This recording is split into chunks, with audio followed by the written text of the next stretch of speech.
Welcome back to the Out of Bounds podcast. My name is Gavin Williams alongside Charlie Caleri. And what a first round of the NHL playoffs. What a first round. You know, we saw a lot of upsets. I could certainly tell you that both Charles and I's brackets are toast. But we knew that. Yeah. We knew they were going to be toast. And honestly, I said this in the last one. I was kind of hoping they would be toast because then we would see more upsets. And you know what? That's exactly what happened. So it was a really good first round series overall. So, I guess, on to the second round now.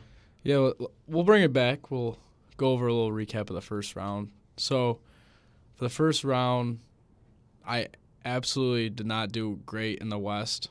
I had the Avs in 4 games, and Seattle won that series in 7. Yeah, and I would just like to point this out, Gavin, that when we did our categories at the end of the first round segment in our last NHL episode, when we did the predictions, my dark horse team that could win the round that I didn't have winning the round was the Seattle Kraken. I don't know why I really picked them, to be fair. I think I just had a gut feeling about the team that in their first time in the playoffs in their franchise history that they might be able to do something with it, and they made the most out of it, honestly. They played really well against, like I said, a banged-up Avalanche team, but it was still the Cup winner from the last season, so winning that series, I think, was massive for Seattle's franchise. Yeah, that was nuts. Absolutely. Moving down in the East, I had the Wild beating the Stars, which was probably my second cold take. But the Stars and the Kraken are now facing off, and Dallas lost the first game in that series. Yeah, and that was a really good game. I don't know if you saw this, but that was the 4th shortest time between 5 goals. There was 3 minutes and 30 seconds between 5 goals in that whole game. Oof. So that was one of the, shortest times that ever happened. So I feel like this is going to be a really offensive-driven series, but now that I just said that, it's probably going to be low-scoring games the rest of the way. Joe Pavelski had a great game for the Dallas Stars. He scored all 4 goals for them in Game 1. Yanni Gourde eventually won it in overtime, but, Seattle, I think it was great that they showed that they got down early, came back, stormed back, 3 goals in like a minute, and then, lost the lead again, tied it up, regrouped, and then won it in overtime. Yeah, what a game that was. Keeping it in the West still, we had Vegas and the Jets, and I had the Jets being my dark horse, and I thought they'd push it to 6 games, but pretty close. They pushed it to 5 with the first game in that series where they won. But Vegas came out on top on that one, and they're going to be playing the Oilers, who just beat the Kings. Yeah, the Oilers were my Stanley Cup pick, and we'll get to them in a little bit. But, losing in 5 games for that team against Vegas, I don't really think they stood much of a chance. Really, none of the games were close except Game 3, where it went to double OT. Vegas kind of just dominated Winnipeg the whole series, and Hellebuck didn't really have an answer like we thought he might before the series started. Yeah, I agree. I mean, he had some terrific saves in that Game 1. I mean, I thought after the Jets won that game, I thought it was going to be a really good, maybe 6-game series, but Vegas said no. That was also your underrated first-round series, Gavin, so I want to know your thoughts on that prediction after the series. I think that's my cold take. I didn't have a great first round in the West. Let's just say that. I really thought Hellebuck was going to get something done over there. I mean, he did squeeze out 1 game, but I don't know. I just wish I didn't choose that as my underrated. Yeah, I mean, and as we talk about our underrated first-round series, my underrated first-round series was Dallas and Minnesota, which ended up being – it was a decent series. I mean, Stars won in 6 games. I think that the story of this series was just the resilience by the Stars. I mean, lost Game 1 in double OT, battled back, won the next game 7-3, so they tied it up there. Wild won Game 3, and the Stars won Games 4 through 6. So, yeah. I mean, they were kind of dominant in Games 4 through 6 also. I don't even know what happened really to the Wild, but I think just the wheels fell off. Yeah, they absolutely did. Couldn't get anything clicking on all cylinders from 4 through 6. They didn't look like the team they were not in Game 1 or 3. Not at all. And Stars pulled through with that. Shout out Jack Corcoran, biggest Stars fan I know, and the only Stars fan The only Stars fan, yeah. Last matchup in the West was the Oilers-Kings. And I thought the series had more potential in it. I mean, I predicted Oilers in 5, but when the Kings did win in Edmonton, I thought that would be the turning point of the series where it could go to 7 games, but clearly that did not happen. Yeah, I think the series was just a better version of the Minnesota-Dallas series. I mean, it was the same kind of format, I guess. The Kings won Game 1 and Game 3, and then the Oilers won Game 2 at home, and then won Games 4 through 6. It was a little bit of a closer matchup, though, than Minnesota-Dallas, which, was good. I was actually I watched most of these games in this series because it was probably one of the better ones in the first round. But I think overall that the Kings' youth of their team, it showed a lot, especially against a team, an Oilers team who went to the Western Conference Final last year, and they're looking like they might get back there this year. But tough test in the next round against Vegas. Yeah, I don't know how I feel about that series. I mean, looking back on it in my predictions, I had Vegas winning, but I really think the Oilers can. They got really hot with those last 3 games. I don't see them stopping Draisaitl or Connor McDavid. Draisaitl was on the ice for the first 14 goals of that series. Yeah, that's an insane stat by itself. Yeah. Like that's a dangerous team, and I don't see Vegas coming out on top of that one. Yeah, and well, I mean, I picked Edmonton to win the finals in my predictions, but after what Vegas did to Winnipeg, I don't know. I think whoever wins this series gets out of the West. Okay. I don't agree. I think the Stars get out of the West. You think the Stars do? I mean, never know. Yeah. Could be the Kraken for all we know. I mean, it's definitely going to be one of the 4. Yeah, I mean, it's definitely going to be one of the 4 of, Vegas, Edmonton, Seattle, or Dallas. But, I think if I had to pick right now, I'd probably stay with Edmonton. But I think that, honestly, it's a toss-up on both sides, honestly. So yeah, it is. Getting over to the East side now in the first round, the most surprising series. Down 3-1. Down 3-1, the Panthers come back and pull out. Florida Panthers. Panthers, the second wild card team, not even the first one, the second one, come out and prove the unbelievable, impossible against what people were saying was the greatest team in NHL history. Yeah. Proved not to be in this series. They're up 3-1 going into Game 5 at home.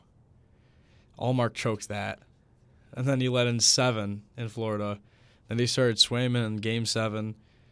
It was unfortunate. He had a really good screen from him in that overtime goal, but Florida got over this one after being down 3-1. What a series. Yeah, I mean, that was a great series. And I remember after Game 5, I think it was, after they won in OT, Matthew Tkachuk said to the media, it was a really bold take at the time. He said, "We will be back in Boston for Game 7." And they were. And I thought once he said that, I was like, oh, series is over. Boston's going to win. But, the Panthers, honestly, they deserved to win that series. Boston looked like they just stopped playing, like they stopped caring. And I think that Game 6 really was obviously the turning point in the series. Yeah, completely. I mean, it was just an onslaught of goals from the Panthers. And I think once it got to Game 7 and you saw that goalie switch, that's going to be a question move for a little bit, especially with you set the Vezina Trophy winner most likely for this season. So it's going to be really interesting to see what the Bruins do this offseason because they're getting old. Yeah, they still have a lot of good pieces, but I don't think it's possible for them to repeat what they did in the regular season this year. Absolutely not. They're never going to be back to this way again. Never. I mean, I think it's actually impossible for them to do what they did in the regular season this year. But can they get back to the playoffs next year? And maybe that'll fuel them a little bit. Maybe it will. But our next series was Toronto and the Lightning. And Toronto, I predicted in 7, but they ended it in 6. But this series was my most exciting, and I think it was a really exciting series. I think it actually was the most exciting series, Gavin. I think you nailed that one right on the head there. I think my cold take is over, guys. Yeah, I think the cold streak was over there for Gavin Williams. The last 3 out of the last 4 games went to OT, with the Maple Leafs winning all 3 of those games in OT, which is something to note there that the Maple Leafs are a really good OT team. Yeah, it seems like. So I did like how the Lightning, they battled in this series. I mean, they didn't just let the Leafs run over them, and I didn't really expect them to. I mean, being a lot of those guys being 2-time Stanley Cup champions, going to 3 straight, going out in the first round here. I mean, they were due to lose at some point before the Cup final, especially this year, whether it be Toronto or I guess Florida in the next round. That would have been a great series. Yeah. All Florida matchup there. But, I want to give props to Tampa there because they did battle hard, but I think Toronto just wanted it more. I mean, they came up short how many years before that? Too many. Too many. So, shout out to Ian Kennedy, too, because he was with them the whole series. He's going to be with them the next series. If they make it past that, he's going to be with them the next one after that. Ian, they haven't won a series in your lifetime. Since 2004, nobody from the Toronto Maple Leafs has moved on from the first round. No, not at all. And they finally did it. I am so happy for this Maple Leaf team. And this is the team I'm rooting for the rest of the playoffs. The reason why Gavin will be rooting for the Toronto Maple Leafs the rest of the playoffs is because the New York Rangers lost in 7 games to the New Jersey Devils. And, Gavin, I want your thoughts on this series. This one's going to be really tough to talk about. We went up 2-0 in Jersey, 5-1 wins both games. I thought it was over in the Garden. I'm like, sweep these Devils. I hated them, And then the OT loss. And then the 3-1 loss. And then the 4-0 loss. I don't know. I still can't get over how we lost that series. And I had the Rangers winning it all. I was very confident. I had them this my year. final. And I think this is one of the biggest disappointments in Ranger history. The midseason transactions that they made to get Vladimir, to get Patrick Kane. The team was way too good to be out of the first round. And, just like all my teams, I feel like we always fall short every single year. Here's another one for the Rangers, another heartbreaker against the battle over the Hudson, and the fact that they lost 4-0 in that Game 7. And there was only one man on that entire team who had shown energy, and that was my captain, Jacob Trouba. Yeah, and he laid the boomstick on Timo Meyer. And, I actually was going to mention that Jacob Trouba was the only person I saw that consistently, maybe besides Shesterkin, that showed consistent effort the whole series. I mean, we didn't see it from Zibanejad until he only scored 4? one goal in this. He only scored one goal in that series. Yeah, I mean, it was actually unreal how the Rangers. I mean, the best way to say is they took their foot off the pedal. Absolutely, and Chris Kreider. Let's just take a second to talk about him. Unbelievable 2 games. Even scored in the 3rd game. All of a sudden after that, I didn't see a lot of Chris Kreider. No, me neither. When he has 5 games going into Game 4, I'm thinking this guy's going to be the leader. He's an alternate captain. I think he could do it. Absolutely not. Chris Kreider, you were a letdown. I love you, though. But come on, dude. Put the damn puck in the net. Something I'm seeing when I'm going over the series is that every game that the Rangers won, they scored 5 goals. Yeah, and I don't know how they can't do it every game. But every game that they lost, they scored 0 or 1. So I think that OT loss for the Rangers in Game 3 was probably the turning point in the series. I mean, the Devils won 3 straight from Games 3 to 5. Rangers, I thought after that Game 6 win, gritty Game 6 win in the Garden, were maybe going to make it close in Game 7. I mean, Jack Hughes, as much of a pansy as he is, he still had a couple goals. God, I hate that man. Gavin, any concluding thoughts about this Rangers season and where they might go? I saw that somebody was going to say that they should fire Gerard Gallant. And whoever said that is an absolute idiot. Absolute idiot. And if they were to fire Gerard Gallant, I would be very furious with his organization. I'm a diehard fan, back-to-back 100-point seasons. Why would we ever get rid of him? It was his team that did it. It wasn't him. He did as much as he could coaching them. The team chose not to show up any day except for the days they won. If they fire Gerard Gallant, I will not be a happy man. That's all I got to say. I'm done talking about this series. I don't even want to talk about the Devils the rest of the episode. Right, you're going to have to carry that. There it is for the Rangers season right there. Moving on to the other Metropolitan Series, it was the Hurricanes versus the Islanders. And honestly, this was a great series. Yeah. I mean, Carolina came up on top. I had them winning in 4, but I hate the Isles so much, and it's so nice seeing them pack up and go home. Yeah, and our friend Chris is an Islanders fan. Biggest Islanders fan I know. The only Islanders fan I know. But nonetheless, after Carolina went up 2-0, especially with that OT win in Game 2, I thought it was over for sure. But, Islanders came back 5-1 win in Game 3. That was big for them.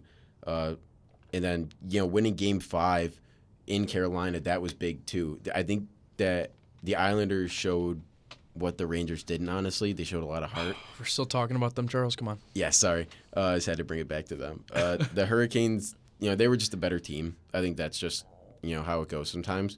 And, unlike the Florida-Boston series, it was just the way that it was supposed to go, I guess. So Carolina moving on. They're playing the Devils. And that's going to be a really good series, too. I think all the series, honestly, are going to be pretty close. At least I hope. I think if I had to pick one that might be, end in 4 or 5 games, I would probably pick the Hurricanes over the Devils. I would honestly pick that too. I don't know if the Devils have the wheels. They just played a 7-game series. The Hurricanes have been off for a little bit more than the Devils have. But, that could also be in favor of the Devils, honestly, them playing and them just keeping the momentum going and the Hurricanes being off for a little bit. What way could that go? I really don't see anybody stopping Sebastian Aho and Antti Ranta, Ranger legend. I just don't see – it's too young of a team, and that's why I think it's the biggest shocker that they escaped the first round. But sorry, Devils fans, I think your road ends here against Carolina, and God, do I hope it ends here against Carolina. You hope they win in 4? They better win in 4. I think it could. I don't really see a series that's going to be ending in 4 or 5, which is great for true. Hockey fans. So I think that we're in for an amazing rest of the playoffs. In Evan, right now, after the first round, we're going to reassess a little bit. Who do you think is going to be in the Cup final? Since mine's already shattered, I'm going to have to say the Dallas Stars, I really believe, can go and even win the Cup this year. And, I'm kind of stuck between Toronto and Carolina, but I really think this is the year that Toronto gets back. But I really think that the Stars go over Toronto. So you think that it's going to be Stars, Stars, Leafs, and then Stars win probably in 6. Okay, that's a solid prediction. I think personally, I think that I had the Stars in my conference final, so that could still be intact with the Oilers. I still have the Oilers winning, but I think I'm going to have them playing the Hurricanes. I think that the Canes are probably the most complete team left in the playoffs, and that might be a hot take because I know that the Leafs are pretty complete. But I think that the goaltending is a little bit better for the Hurricanes rather than the Leafs. But I do think that the Leafs' offense is a little bit better. But that being said, it evens out a little bit with 50-50. That would be a really good series. That would be a really good series if it happens. But Florida up 1-0 right now as we're recording this, and I still think that the Oilers. I think it's their playoffs to lose. Honestly, just like we were talking about in the NBA with the Celtics and the Sixers.